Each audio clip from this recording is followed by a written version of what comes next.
Hi అండి, welcome to Sahi kitchen.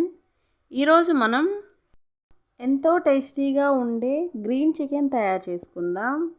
ఇది చాలా టేస్ట్గా ఉంటుంది. ఈ చికెన్ రెడీ చేయడం కోసం ముందుగా చికెన్ని శుభ్రంగా 2-3 సార్లు కడిగి పక్కన పెట్టుకోవాలి. ఇప్పుడు ఒక మిక్సీ జార్ తీసుకొని కొత్తిమీర వేసుకోవాలి. ఇక్కడ మనం కొత్తిమీరని కొంచెం ఎక్కువగానే తీసుకుందాం. అలాగే సన్నగా కట్ చేసిన అల్లం ముక్కలు, వెల్లుల్లి, 4 పచ్చిమిర్చి కూడా వేసుకుని కొద్దిగా పుదీనా కూడా వేసుకుందాం. అలాగే కొద్దిగా పట్టా లవంగాలు కూడా వేసుకుందాం. ఇప్పుడు వీటన్నిటిని మెత్తగా మిక్సీ పట్టుకొని పక్కన పెట్టుకోవాలి. ఈ విధంగా మిక్సీ పట్టుకుంటే సరిపోతుంది. ఇప్పుడు స్టవ్ పైన బాండలి పెట్టి 3 టేబుల్ స్పూన్ల నూనె వేసుకుని నూనె వేడెక్కిన తర్వాత కొద్దిగా ఆవాలు, జీలకర్ర వేసుకుని ఇవి చిటపటలాడిన తర్వాత ఒక పెద్ద సైజు ఉల్లిపాయని సన్నగా కట్ చేసుకొని గోల్డెన్ బ్రౌన్ కలర్ వచ్చేంత వరకు ఉల్లిపాయల్ని ఫ్రై చేసుకోవాలి. ఈ విధంగా ఫ్రై అయిన తర్వాత ఇప్పుడు ఇందులో కొద్దిగా కరివేపాకు, సన్నగా కట్ చేసుకున్న టమోటాలు వేసి మగ్గించుకోవాలి. టమోటాలని ఇలా మీడియం ఫ్లేమ్ మీద మెత్తగా మగ్గించుకోవాలి.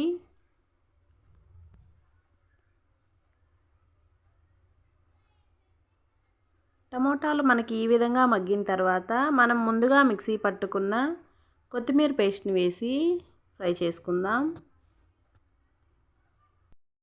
ఈ మసాలా వేసిన తర్వాత మధ్యలో కలుపుకుంటూ మూత పెట్టి పచ్చివాసన పోయేంత వరకు ఫ్రై చేసుకోవాలి. ఈ విధంగా మధ్యలో కలుపుకుంటూ పచ్చివాసన పోయేంత వరకు చక్కగా ఫ్రై అయిన తర్వాత ఇప్పుడు ఇందులో మనం ముందుగా శుభ్రం చేసుకున్న చికెన్ వేసేసుకోవాలి.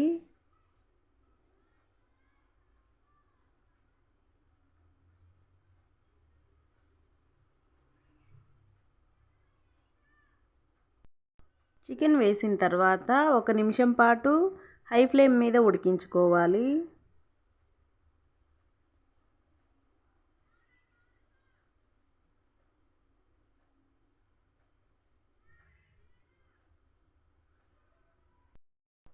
ఈ విధంగా అంతా బాగా కలుపుకొని ఇప్పుడు ఇందులో రుచికి సరిపడా ఉప్పు, పసుపు వేసుకొని బాగా కలుపుకొని ఉడికించుకోవాలి.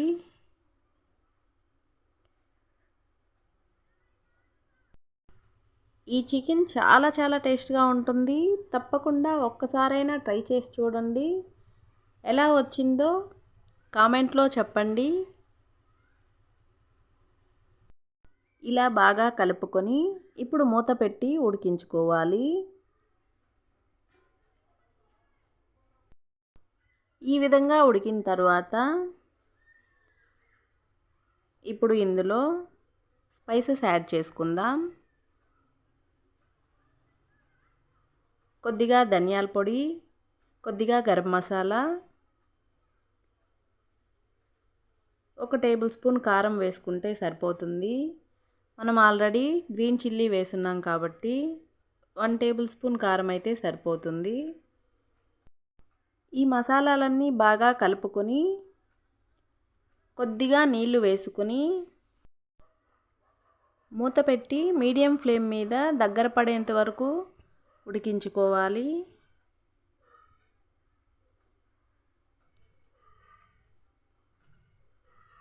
ఇప్పుడు ఒకసారి ఉప్పు సరిపోయిందో లేదో చెక్ చేసుకుని ఈ టైంలో యాడ్ చేసుకోవచ్చు. నాకైతే కరెక్ట్గా సరిపోయింది. చూసారు కదా, ఈ విధంగా ఆయిల్ పైకి తేలేంత వరకు ఉడికించుకుంటే సరిపోతుంది. చాలా టేస్ట్గా ఉండే గ్రీన్ చికెన్ అలాగే కొత్తిమీర చికెన్ రెడీ అయిపోయింది. ఇప్పుడు స్టవ్ ఆపేసి సర్వింగ్ బౌల్లోకి తీసుకుందాం. చూసారు కదా, చాలా సింపుల్గా కొత్తిమీర చికెన్ని మనం తయారు చేసుకోవచ్చు. చాలా టేస్ట్గా ఉంటుంది. తప్పకుండా ఒక్కసారి ట్రై చేయండి. ఎలా వచ్చిందో కమెంట్లో చెప్పండి. ఈ వీడియో మీకు నచ్చినట్లయితే ప్లీజ్ వీడియోని లైక్ చేయండి, షేర్ చేయండి, సబ్స్క్రైబ్ చేయడం మాత్రం మర్చిపోకండి. Thank you.